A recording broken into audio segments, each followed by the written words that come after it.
So it's Saturday, 8 o'clock, November 22nd. We're going to a couple ghost town areas where there's some old mines to do some coin shooting.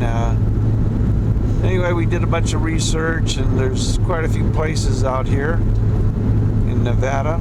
So I'm going to go check them out. We've got Steve, Randy, me. So we'll see you there.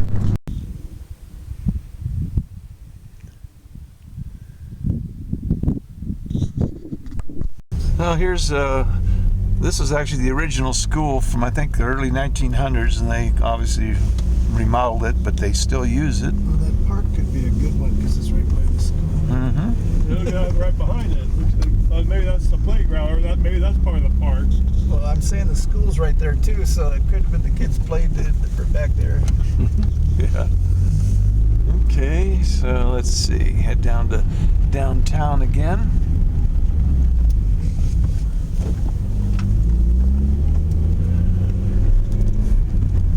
Just tromping around here, probably find old coins. Here's the Campbell Stone Cabin. That's supposed to be the oldest building in town.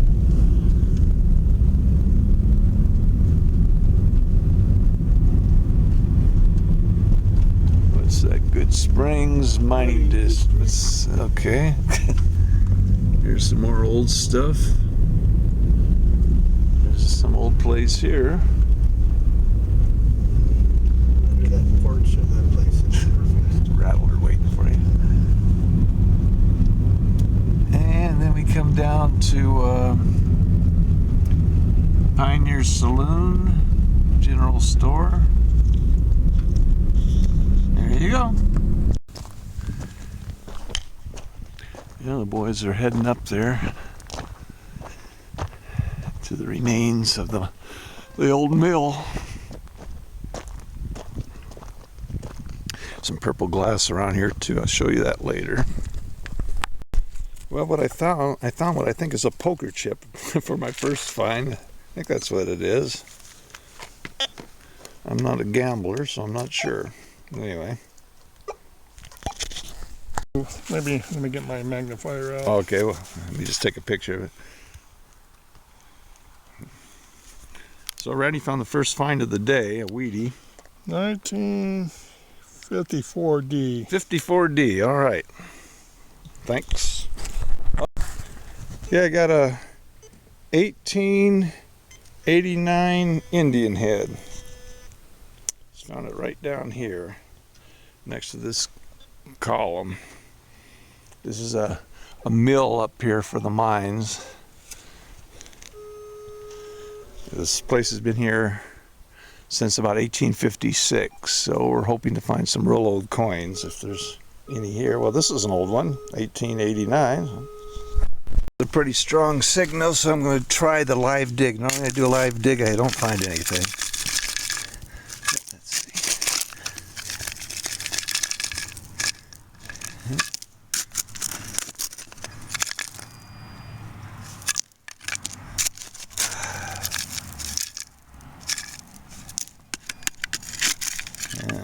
Detector out to check again. Okay, still beeping.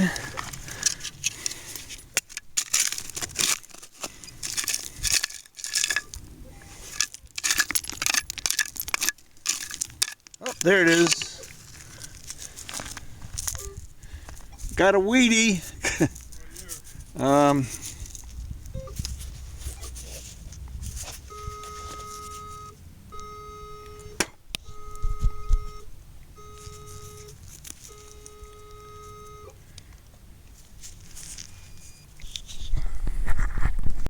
I believe it's a 1955.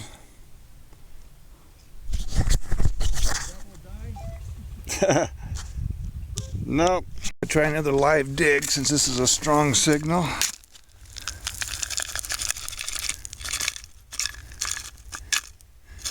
All right. Got one. I've had a few washers too. Okay, where'd it go? Another weedy. 19.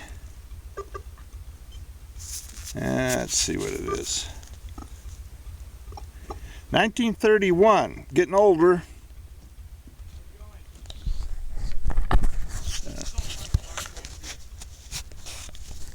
Well, we were just starting to find some stuff. We've found the Indian head and some Wheaties, and but this old guy next door, even though there's no fences, there's even a sign showing, you know, what the place is up here, the old mill.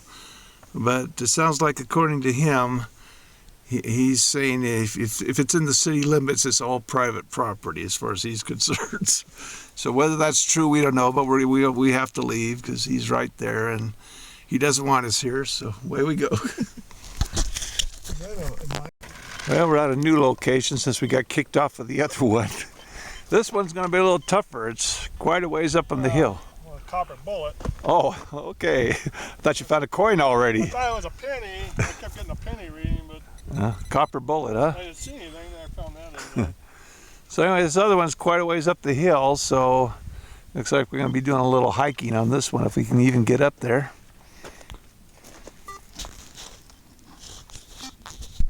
This is a hard area to work. There's so much trash.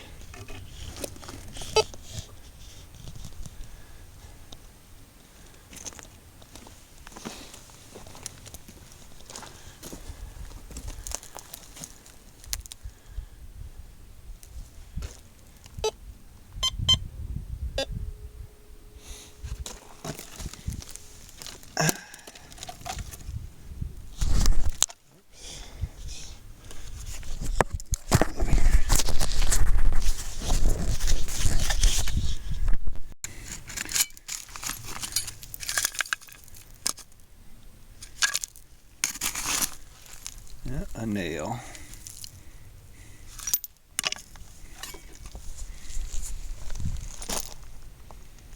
Guess that was it.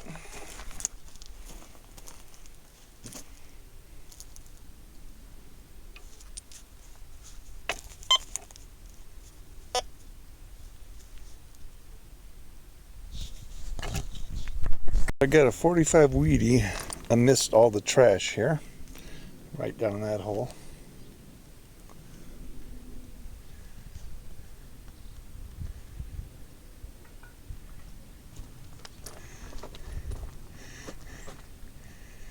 This area here, it had, I think, way up on top, there was a cable running coming all the way down to here, so they could bring the ore down here. Here.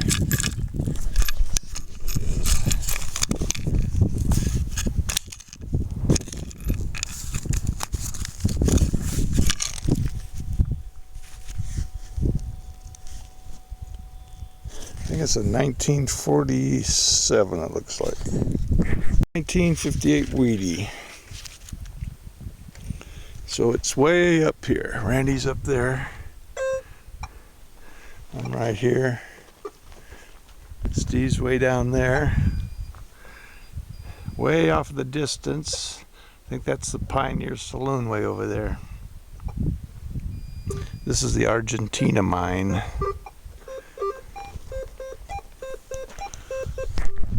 $53D for Randy, weedy, up there on the perch. Is there dirt? How deep's the dirt up there? I don't know. It might go quite a ways down. Oh, okay, because from here it looks like it's all concrete or something. All right. I got a 1944 weedy. So I got a buffalo.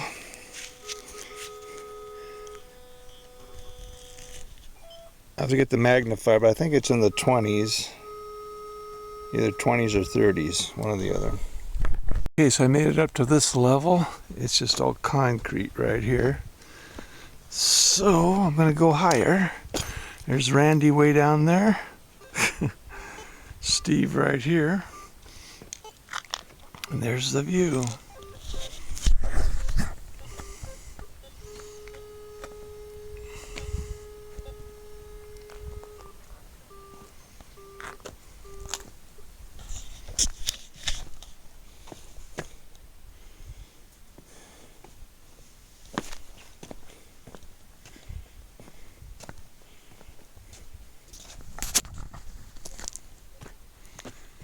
Okay, on to the next level. We got a 53 weedy way up here on top. Right down in that hole.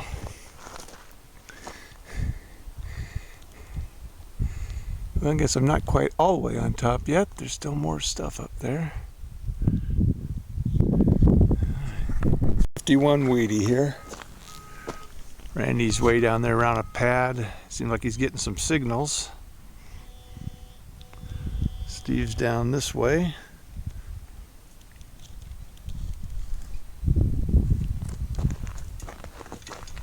And I guess I'm going to go higher yet. Steve found a 41 penny down there. Things are starting to look up. Time, Steve? 1952. 52 weedy, okay. Randy's way down there somewhere, I don't know where. I think he went to the car. Looks like they had some kind of, looks like a pad up here for something, a lot of lumber around here. One time.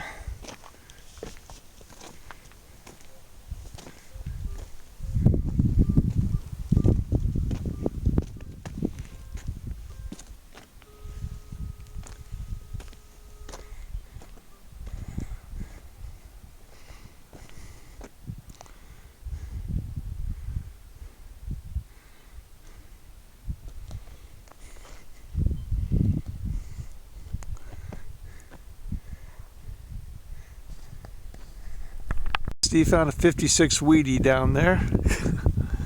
Alright. Okay, I put in some fresh batteries. I got a real good signal right after that. So who knows how long I was walking around with a 99% dead coil here, meter. Alright, where'd it go? I got a good hit. Now there's nothing.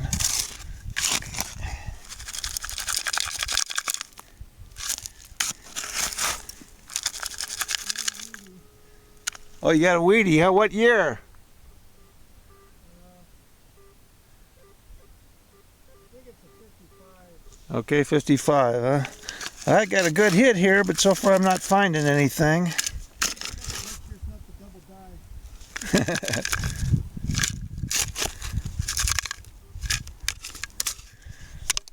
die. Alright, where did you go? That's a 58. Oh, 58, okay. Huh. Yeah, had a good signal, now I got nothing. Oh, there it is, okay.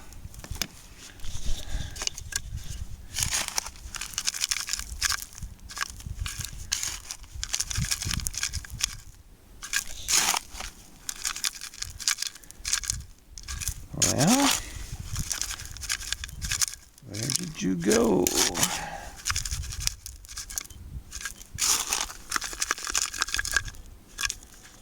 Let me check it again.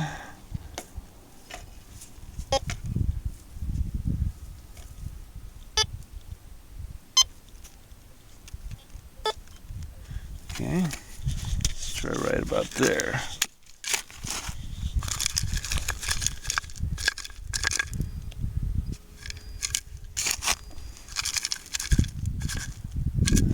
Yes, getting frustrating. Another penny, huh? I'm still trying to dig up the half the mountain to find what's down here. What year this time? Another 58. 58. They seem to run in pairs, huh? They're in the same area. Okay. Guy was drunk that year. He lost all his change. Okay. Where are you? Well, I'm still searching for this thing. Let's try it right there.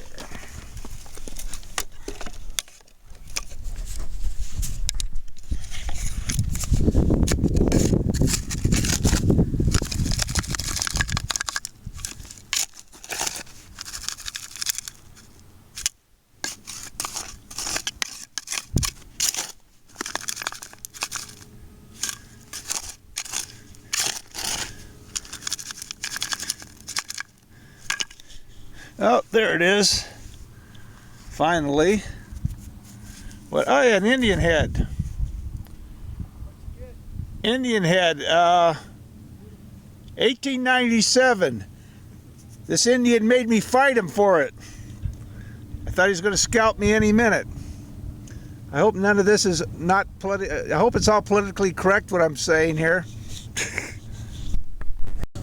Anyway, it's 1897 Indian Head. It was very elusive. Finally found it. Penny, okay. What this time, Steve?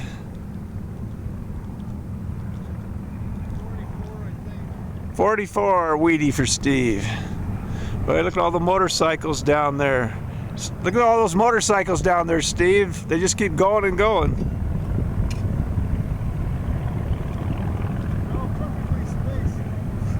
Yeah, you're right. Yeah, just like so many feet between each of them. Huh. All right. I had my heart racing. I'm digging down in this hole, and all of a sudden I see roundness in the hole. Unfortunately, it was roundness with roundness. I thought I had a silver dollar. That's all it was. Put it back where it came from. We got a 1941 Merc dime right here. Had a real strong hit on it. Good condition. It's on the 1929 Wheatie. Everybody knows about this.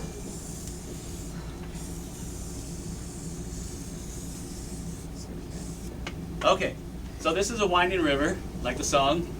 I forgot who sung that. North to Alaska. Anyway, so everybody knows that when you're checking, you always check the inside bends. Here, and here, and here.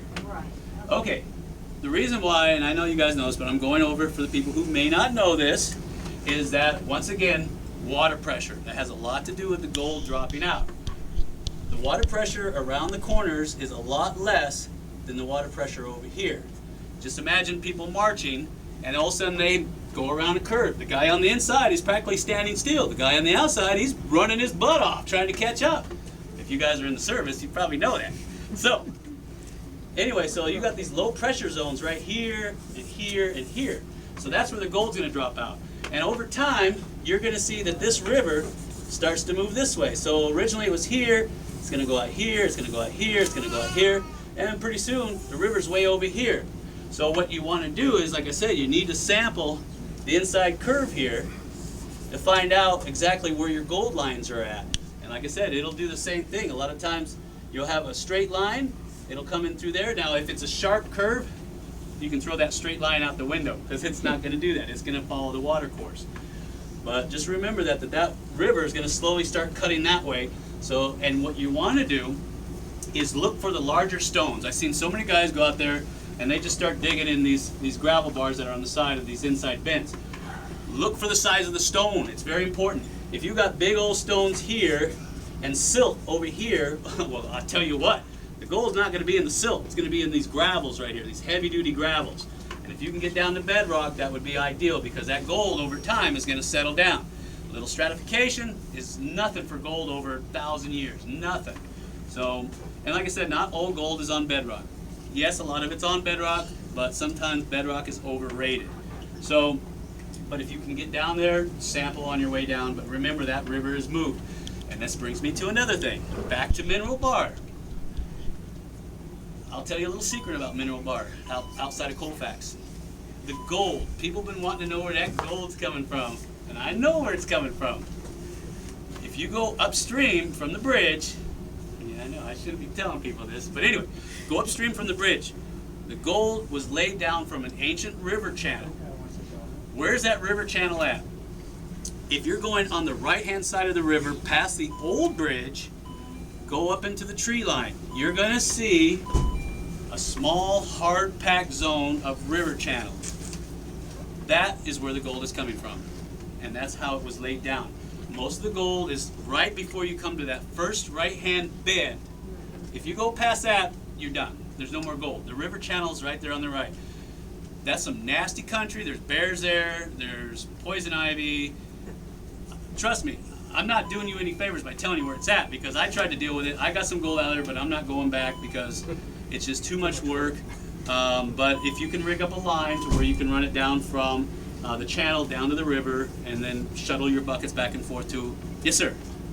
Can this be used, what you just described on the curvature, can that be used in our desert in our desert washes the same as what you're talking about in the river? Can we expect the same thing? You can use that same formula. Like say you're going down and you'll see where the wash widens out, and then you'll see like the gravel bars in the center and the huge piles of rock. Gold, if there's any gold, check in where those larger rocks are at. Don't look for the fine stuff, look for the heavier rocks. I know it's a lot of work. Try to get down to the caliche if you can, because that's probably what you're thinking of, because there's a lot of caliche, especially in Arizona. That's their false bedrock. But it does work the same, because the water will flood down through there. But because the water here is constant, and it's not constant out in the desert, it's not going to be so nicely assembled in these lines as it is going to be out in the desert. More spotty? Yes. Just more spotty. But Okay. like I said, check the inside bends. Like I said, the gold is a lot different out in the desert. I would check the hillsides, because a lot of times you have the gold is actually being washed out from the hillsides down into the arroyos. So check feeder washes. Exactly. So the desert is a whole different animal. I would definitely be checking more than just here. I mean, here, I know that gold has probably been washed out from one of these side channels that have come down, or maybe an ancient river channel. So, but in the desert, it's anybody's game, because the terrain changes. The desert is actually changing over millions of years. The King Tut area is a good example. The hill is this way. It's going towards the Grand Wash Cliffs, but a long time ago, it was actually setting the other way. So it took me a long time to figure that out, and that's why most of the gold is on the south side of the arroyos instead of the north side of the arroyos. Anyway, that's a whole different story. So, okay, so back to this guy. Clay zones. Remember, when you're looking for gold and you happen to be digging down for bedrock, if you hit clay, which is usually decomposing bedrock or something like that, the gold can't get past that clay. So you want to check on the top of that clay. If you look around, look up onto the benches or the banks, if you see round river rock and it's sitting on top of clay or some type of impervious zone, check there on that contact zone, because chances are the gold has worked its way down and it stopped right on top of that. So check the tops of your clay zones. Very rarely will you find gold in the clay. It can be done, but very rarely. But it's mostly on top of the gold. Now, speaking of clay, I got to tell you something I don't think you guys are aware of. If you're from Washington State or Seattle, you might have heard of this. There's a special kind of gold that I love more than anything, and it's called supergene gold. It's really a strange process, but the gold can actually reform itself. Without going into Geology 101, the supergene process, or seam gold as it's called, is found in clay, and we found some in some old limonite deposits where the gold has actually been through secondary enrichment, has redeposited and reformed as chunks of gold. It's no longer fine. We found some chunks that looked like nuggets, and they were super, super rough, so I knew that they were formed in place because we dug it out of the hillside. And it was inside the limonite, which is that stuff. If you get a chance, look up the supergene process. Or something that's similar to that is polymetallic replacement lode deposits. I know that's a mouthful, but those are things, if you really get into this stuff, can pay off. We found Big Red. That was a nickname we gave it, so nobody would know where it was at. We pulled tons of gold out of that spot. And we found it by accident, and it was a bulldozer that had cut through there by accident. And I saw this beautiful red-looking limonite, looked like a big eyeball because it was a lens. And we call it that. So that's the video you see me where I'm drilling the heck out of it. I wish I had some 40 strength gel to put in there to blast it out, but of course I don't have an FEL for that. So anyway, that was limonite. You can see the iron on the hanging wall, and of course most of the gold was in the limonite. And we actually found large chunks of gold. And I get so many people who write me comments saying, oh, you can't find nuggets in the lode mine. Well, if it's in plumbo jarosite or limonite, yeah, I can find nuggets in a mine. So, but that's unusual conditions. Most of the lode gold is going to be really, really tiny. So, okay, let's move on, unless there's questions. Yeah, I have a question. go ahead. I've heard the term epithermal stream. Yeah, there's epithermal, hydrothermal, and mesothermal. Actually, there's more than that. Epithermal. Okay, epithermal. Nevada's known for epithermal deposits. basically a deposit that's close to the surface. Hydrothermal activity. Gosh, I wish I would have wrote that down. I knew somebody was going to ask that question. Basically, the gold is deposited in a liquid form. It's in solution, and it's very acidic. And when it comes in contact with, say, like calcium carbonate, something in that form, it loses its acidic state, and the material will actually drop out. Kind of like if your gold is in sodium cyanide in liquid, it's in a liquid solution state, and you add zinc to it, and all of a sudden you precipitate the gold out of solution. It's almost the same thing. In the epithermals, the gold is actually in liquid and with hydrothermal activity, of course.